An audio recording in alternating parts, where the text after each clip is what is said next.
going on, guys? My name is Austin. This is the Bodies in Business podcast. And today's episode is part of the Positive Influencer series. And our positive influencer is Ries. And I'm going to give you a brief background on Ries, but man, this guy has been in the startup world for a long time and has a lot of information, a lot of good quotes, a lot of good stories. And I can't wait to talk about him because it's super helpful. He wrote the book, The Lean Startup. It's funny because he's never really had a hugely successful startup, but just like the great quote from the School of Rock, those who don't do, teach, and those who don't teach or can't teach, I messed it up, my bad. Those who can't do, teach, and those who can't teach Jim. All right, that's if you've seen School of Rock, you know what I'm talking about. Anyways, let's just jump into it. I just want to give you like a 2-sentence thing about Ries real quick. He's an American entrepreneur, blogger, and author of The Lean Startup, a book on the lean startup movement. He is also the author of The Startup Way, a book from modern entrepreneurial management. The Lean Startup has sold over 1 million copies. So that's a huge accomplishment right there. And that should give him some credibility on why you should listen to this podcast, because Ries, he's just had such a wealth of knowledge when it comes to startups and building them, what's worked, what doesn't work. And he's, worked with a lot of big companies, a lot of small companies. But one of my favorite stories that he tells in Lenny's podcast is about Facebook and how Mark Zuckerberg, Dustin Moskovitz, and Adam D'Angelo didn't even know what they were like working on Facebook because they were trying to do something different when they moved to Palo Alto in the summertime. And it's kind of funny because you would think like, oh, Mark, like he talks about how people are like, oh man, they must be visionaries. They must see how Facebook was going to become this giant company, 20 years ago. The story that Eric tells is when Dustin Moskovitz, Mark Zuckerberg, and Adam D'Angelo moved to Palo Alto. They were living in a house. Basically, the story goes that Mark Zuckerberg and D'Angelo started working, Adam D'Angelo started working on another project. And the project was, I'll read it off real quick. They started working on a system where you could use gestural controls on your webcam to program computers so you wouldn't get carpal tunnel, which kind of sounds cool. Like if you're waving your hands in front of your computer to code or to program stuff, that sounds really cool. And they had kind of moved on from Facebook because they said it wasn't growing fast enough.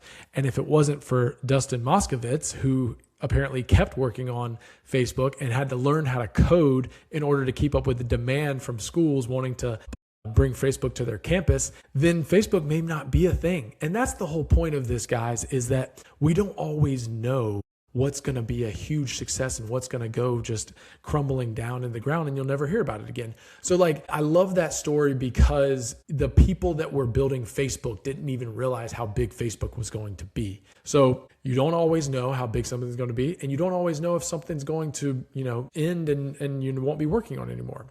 So that's just something to remember, is no one can, tell the future sometimes. And sometimes we think the thing that we're working on isn't going to be big enough, so we jump to something else. Whereas I've heard many, many people say like staying in one thing for a long, long time, 5, 10, 15, 20 years will actually allow you to build a company that's going to be giant. Anyways, so that was super interesting. I hope that was helpful, even if you don't get anything else out of this podcast, which I think you will. But that story about Facebook is just so exciting for me because most of the time, the things that people are sleeping on / don't think are going to be that big actually turn out to be the biggest thing ever. Amazon started selling books, guys. That's what they started out as. So first, now how did Ries start thinking about the Lean Startup? He said in 2008, 2009, he started blogging about it. He said, I was so embarrassed to be blogging that I didn't put my name on the blog and he published it anonymously. And so that's funny because I think a lot of times we as founders, as people that believe in something, we're so early that people don't even think what we're talking about is a thing. And they're like, what are you talking about? Like it's almost embarrassing because it's like people aren't going to be on your side saying, oh yeah, that's so smart. They're going to be like, that's weird. Like you're going against what the conventional wisdom says. So it's interesting that in the beginning that Ries, when he started this lean startup thing, was like, I kind of want to talk about it, but I don't want people to know it's me. So just so you know, it's normal to do that. And now he's a huge, influence in this world. So one quote that Eric Ries, and I wanted to talk about this because I'm going to talk about a lot of quotes that he says. He was doing a interview with JP Morgan like 6 years ago, and the introduction is him talking about why he started the lean startup process. And I want to read this. He says, I believe that if you had a great technology and a good idea and you were at the right place at the right time, then you would be successful as an entrepreneur, because that's how it happens in the movies and in the case studies and in the magazines. And it's like, step one, have a great idea, be young, in a garage, have a great technology. Step two, question mark, question mark, question mark. Step three, you're on the cover of magazines. And I find that to be hilarious because that's what anybody who starts a company kind of thinks in the beginning. You're just like, oh, I have this great idea. I have these great people. It's going to explode no matter what. And it's the right time, right place. It's going to happen. And we all have these misconceptions of that's all it takes, but it's just a grind every single day and figuring things out. And I think that's super important because I look at that and it made me really think of me with sports growing up. I was very, very convinced that if you worked your butt off and you trained really hard and you did what you're supposed to do and you were the best at your sport, you were going to win a gold medal at the Olympics, or you were going to be,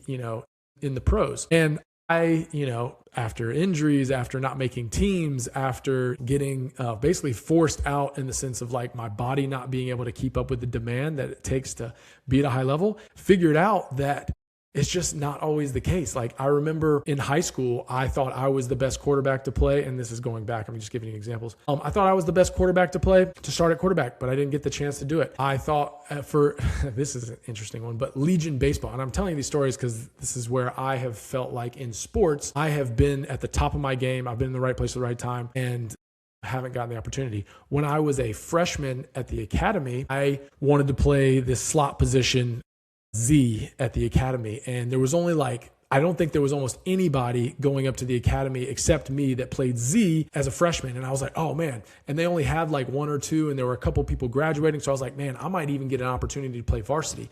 Well, they brought in a guy that actually transitioned to Z.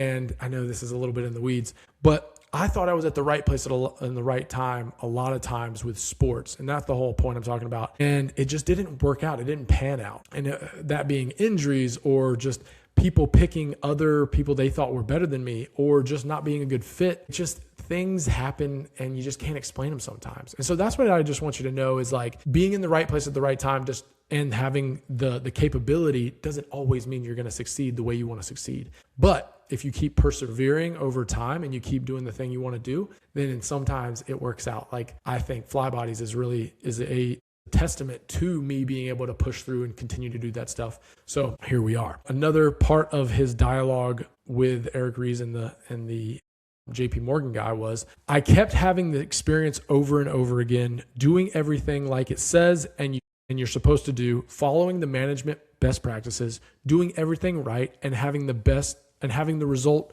be a colossal failure. And I couldn't really understand why, other than just kind of the fundamental unfairness of the universe, which is how I feel like sometimes you do everything right. And it's like, what? Why does the universe hate me? For whatever reason, as I started to go through this experiment over and over again, my attitude was each time I go through this process, let me at least try to make some new mistakes at this time and not just do the same thing over and over again. I think that's important is like, you don't want to just keep beating your head against the wall and saying, okay, this is the way you have to do it. It's a matter of saying, oh no, I have this goal, I have this vision, but it may be a different way to get that done. So what I'll give you an example is Pokemon Go. It has been shown that Pokemon Go has actually increased movement in people like exponentially. And was that their overall goal, was to get people moving? Maybe not. But it goes to the fact of like saying, okay, if we really want to get people moving in this world, we need to gamify the fitness world or make it so that people don't even realize that they're moving. And then that gets people moving even more, because that's just super interesting because you don't always have the exact right answer to the problem in the very beginning, because some things just take different approaches. And I use the Pokemon Go example because Austin, can continuously say, hey, you need to move more. You need to go out and walk. You need to do this and that and the other. But if that would be like me beating my head against a wall, I need to figure out like a gamified experience in order to make it fun for people to go out and do that stuff. So just a little tidbit there. All right, back to Eric Ries. He said, so I obviously, with the help from a number of entrepreneurs, thinkers, started developing a playbook of different approaches to solving problems. So that's where the lean startup came from. And he says, okay, here's another one. Having customers be in development far earlier than what's considered normal at the time is how they did the lean startup. Using a scientific decision-making framework for evaluating if the product is getting better or worse, and then focusing on the quality and perfection of the final product, but rather the speed of the iteration and the rate of improvement over time. So this goes to Eric Ries saying that a lot of times we have these huge projects that take 3, 4, 5, 6 months to get ready, and then you market them and you send them out. And then you get feedback from the customers and they say, oh, this is what I like, don't like, and stuff like that. His whole approach to doing that was saying, no, you need to get a minimal viable product out there within a couple of weeks or a month, so that over the next 3, 4, 5, 6 months, you can continuously iterate on the thing that you get put out there to get your customers' feedback. And that is kind of a revolutionary thing, 15, 20 years ago, because a lot of times people did build this huge piece of software, and we didn't have cell phones like we do now. We didn't have smartphones so that people could test. And so that's the really big thing, is we would be guessing what the customer wanted a lot of times. And now you can put something out there that is a viable product, a minimal viable product, and get that feedback so quickly that you can change things on the fly and make it even better for the customer a month later or 2 weeks later or something like that. And so he said, from those basic insights, we have concepts like minimal viable product, build, measure, learn, feedback loop, and most famously, the idea of if the strategy is not working, but you want to stay true to the vision, you should pivot. And what is a pivot? He says a pivot is defined as a change in strategy without a change in vision. And Eric says, we have this idea that the founder has the vision and then they figure out how to make it happen in a different way. But the vision stays constant. But the truth is that it is a little more complicated than that, because founders' vision evolves over time. And this is so true. Founders discover what the vision actually is through the process of building the company. Not to get too spiritual about it, but I believe a startup is a large part process of self-discovery. You actually discover the thing that is true that you yourself believe. And man, I feel like that's so true when it comes to fly bodies, because I had this idea in the beginning that people needed to work out more and move more, and they'll be happier, healthier, more productive. And what I've found is that it's more about community. It's more about people feeling confident. It's more about people feeling like they're part of a team, and not just the moving more and all that stuff. And that will get them to happier, healthier, more productive. I feel like that is just so true, that it says founders discover what the vision actually is through the process of building the company. So very cool. I think that happens a lot with people, even like the biggest of the biggest companies. You start to realize what the actual purpose of your company is as you're building it. You're not going to know specifically right at the beginning what the purpose of your company is. You probably have a good idea, but the real purpose comes out over time. All right. So he says, the question was, what's the advice you would give to startups? And I know I'm jumping around a little bit, but I think he has so much helpful information that I like to bounce around. So what's the advice you would give for startups? And Eric Ries says, most people think I'm going to talk about metrics and iteration. The issue is usually a vision issue for founders. His advice, if you don't have a true passionate vision if you don't have a truly passionate vision about what you want to accomplish, you literally can't pivot. It's like trying to do science without a hypothesis. So if, as the founder, as the person running the company, if you don't have, and this is, it doesn't mean you have to have this in the beginning, but you can formulate it over time. Like you can say, I want to help people. Well, you can help people in many different ways, but if you don't have the North Star of what you're trying to do, it's hard to pivot and continue to reach that North Star. Because if you don't have the North Star, then you could go off in any different direction. And he says, if your goal is to make money, there's a bunch of different ways to do that. He says it's a very long, hard slog, 10-year process. Most people think they look at people's success and they go, oh, that must have been an overnight success. And it usually takes 10, 15, 20 years for people. We know that Jesse Cole has been doing Savannah Bananas for 20 years. And, it's been an incredible journey for him. And he probably didn't know in the beginning that giving customer experiences was the best thing he could have done. He found that out maybe 2 to 3, 4 years after he'd been coaching and stuff. So what's some more information? One thing that Eric Ries, I love that he breaks this down and says, whatever works is the truth. And so he's not tied to anything that he says in the lean startup that doesn't work. And a lot of people bring him new ideas and say, hey, maybe you should try this. He's like, if that works for you, do it. And that's what I love to hear about him saying that is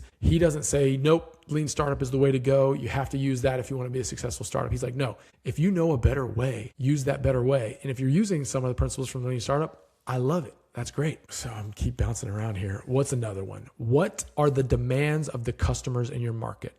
And this goes back to asking customers what they want and getting that feedback loop as quick as possible. He said, the cost of offering someone something that they don't like is not very high. They just say no. So he said, find 10 customers, have them use the product and tell you what's awful. That's great. So if you don't have any customers, if you have 0 customers, and this is why I put this out there, is a lot of people are looking like, hey, I need to get at least 100 customers or 1,000 customers or a huge company so that I can test my product. It's like, no, get 5, get 1, get 5, get 10, get at least a few to tell you what's good, what's bad, what's not good, because you're not going to be able to get the customer feedback that you need as quick as you can unless you get people to use your product. And he said, if expectations from customers are really high, then you can't do a lot, obviously, if you need it to be really, really good. So you need to have as minimal amount of features as possible. So just for people that are spinning their wheels, don't want to put something out there and get customers or think that they have to have a ton of customers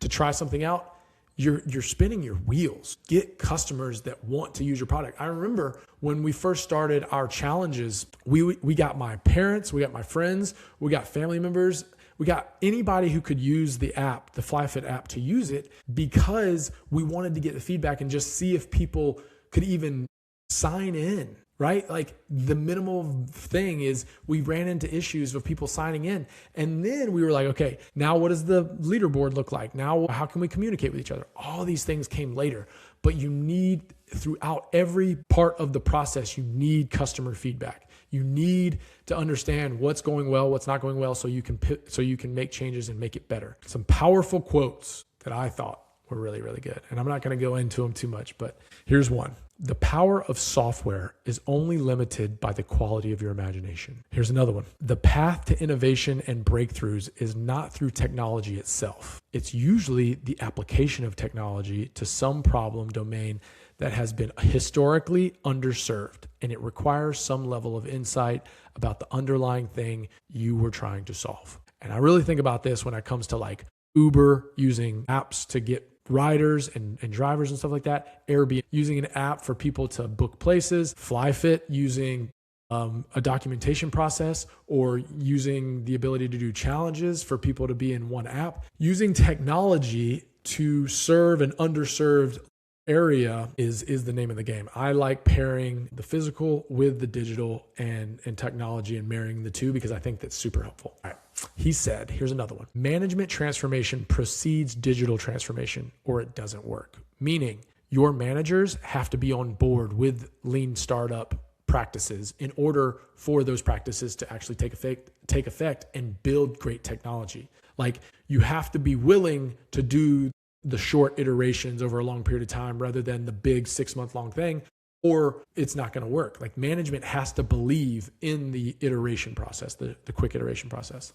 Here's another one. Learning to manage a software project is not like managing anything else. It's like managing other things, or it's not like managing other things. It can go off the rails really quickly, meaning you can go on a totally different direction in managing software like very easily, and you can go down a completely wrong road if you allow yourself to do it. So you have to be pretty well versed. I'm going to go to his Wikipedia page so you know this person isn't just some rando. And I want to, because I liked knowing his background a little bit. So while at Yale, he went to Yale, Ries co-founded Catalyst Recruiting, an online forum for university students to network with potential employers. He took a leave of absence to pursue Catalyst recruiting, but the company soon folded. So he took a leave of absence just like Mark Zuckerberg did, but it didn't work. All right.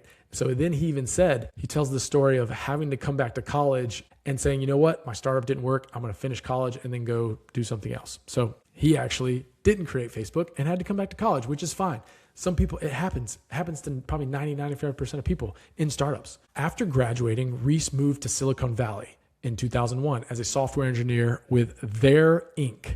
Their Inc. is the worst effing name for a company I could ever imagine, but that's another story. He worked with a firm until the 2003 launch of its web-based 3D virtual world product, There.com. The company soon failed. So he worked there for 2 years. Another thing that I think should be said in this podcast is that Eric Ries said that when he went to New York and DC looking for a job and he told them about his startup failure, they were like, so what? We don't care about that. That's not a big deal to us. But when he came out to Silicon Valley on the West Coast, they were like, that's amazing. You're the type of person we want to hire because you've already had some failures and you're not going to do that at our company. And so I think that's interesting because you want to be in a area or a environment that cultivates that lean startup approach and that lean startup mentality of like, let's try a bunch of stuff and see what works and iterate really fast. And so he found himself in a area where New York and DC didn't really value his startup mentality or startup ideas, but Silicon Valley did. So maybe you're a person in a space or an environment that doesn't really value your qualities in life, and that's okay. You can find your area, find your group of people that really do enjoy what you've been through or the value you can bring to them. And sometimes you have to do it. I'm in Los Angeles because I think this is the best place for me to grow Flybodies, and how I feel about that is that if I was in another place in the world, maybe in my hometown, Flybodies wouldn't be able to grow as fast. Who knows? All right. And then in 2004, he left his company that failed, Their Inc., terrible name, left to join one of his founders of There.com, Will Harvey, in co-founding IMVU Inc. Another great name, not a social network. It was a social network. IMVU investor Steve Blank insisted that IMVU executives audit Blank's class on entrepreneurship at UC Berkeley. There, Ries picked up Blank's method of fast customer feedback, which Blank called customer development, and applied it at IMVU in combination with the lean software development, testing alternative versions of the product and measuring download rates. IMVU deployed the code of production nearly 50 times a day in unusually rapid development cycle. Ries also copy edited an early version of Blank's book on customer development, The 4 Steps of Epiphany. All right, I'm not going to go any further with that, but you can just see that Eric Ries has his battle scars, has his reps, and has worked with a lot of startups. And to be honest, like it goes back to, he didn't build some behemoth of a company, but he was able to get into the weeds and try to understand what was helping startups and what actually helped startups succeed. So last thing I'll say is IMVU aimed to integrate instant messaging with the high revenue per customer of traditional video games. That sounds like Twitch, to be honest, but who knows? Ries and Harvey did not seek a large amount of initial funding and released a minimal viable product within 6 months. In 2006, the firm raised $1 million in its first round of fundraising from the Seraph Group, eventually raising an additional $18 million in 2008 after a CEO joined IMVU. Ries stepped down as CTO, remaining on the board as observer. Very cool. Anyways, that's it. I really enjoy listening to Eric Ries. There's so many good podcasts he's been on. And Lenny's podcast is one of the better ones, and JP Morgan podcast was a really good one. But he's just got so many little nuggets of knowledge that have helped me build Flybodies, and I thought he's just a very positive guy and very helpful. So take the time to go listen to him if you made it this far in this podcast. I really appreciate you. Pass it on to other entrepreneurs if they need some help or they just want to learn about somebody new. Go read or listen to this Lean Startup. So helpful. Learn those principles. They're super helpful when trying to build a company. That's all I got, guys. Hopefully that was helpful, and go keep building, keep iterating, and get after it.